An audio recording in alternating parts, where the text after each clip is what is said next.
date du 14 février 2025, le juge du tribunal de grande instance d'Omaha ont rendu un jugement éhonté après avoir été menacé en date du 10 février 2025 à 16 heures par des agents du service national de renseignement envoyés par les spoliateurs de l'hôpital Kira.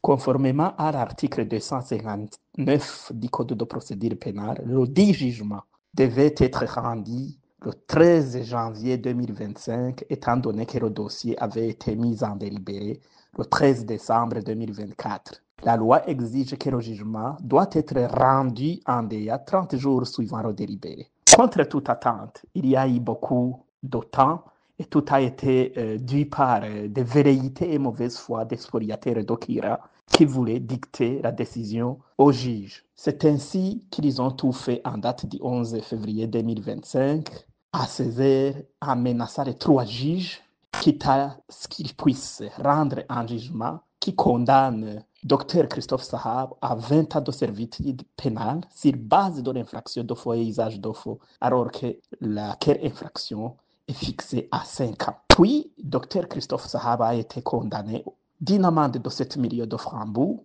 des dommages et intérêts estimés à 178 millions d'euros et 8 600 dollars américains.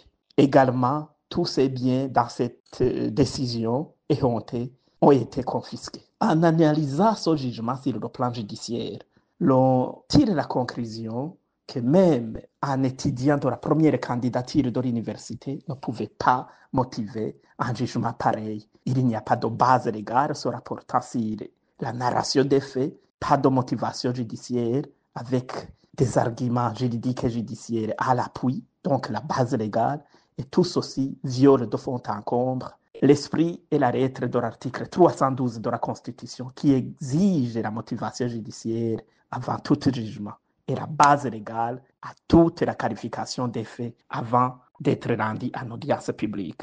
Ces juges, bien qu'ils aient reçu des menaces, normalement, ils devaient au moins se référer à la loi. Leur jugement crève les yeux et ternit l'image de l'appareil judiciaire.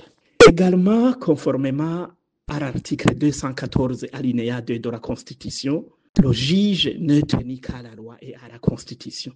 Il devait se fonder quand même sur la loi et rien que la loi, mais ce jugement manque de pertinence judiciaire et juridique quant à l'élaboration des faits et sa qualification au niveau du droit.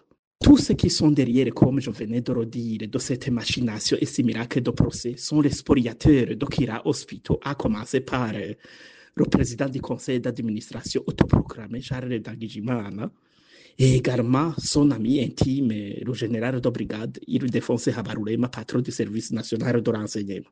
Ce qui est aberrant du point de vue juridique, in fine, c'est la condamnation pécuniaire envers le docteur Christophe Sahab de 178 millions d'euros comme dommage et intérêt, alors que même le capital d'Okira vacille entre 12,5 et 13 millions d'euros. C'est vraiment du n'importe quoi.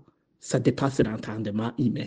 Quand on calcule les dommages et intérêts, on se rapporte à la perte subie et au manque à gagner, ce qu'on appelle lucrum cessens et damnum emergency. Mais dans le jugement, on ne montre pas ni la perte subie, ni le manque à gagner. C'est un jugement qui appuie la spoliation des actions de la majorité au sein de la société Kira. Et la défense du docteur Christophe Sahab envisage d'interjeter appel dans les jours à venir pour attaquer sur tous les fronts le jugement rendu.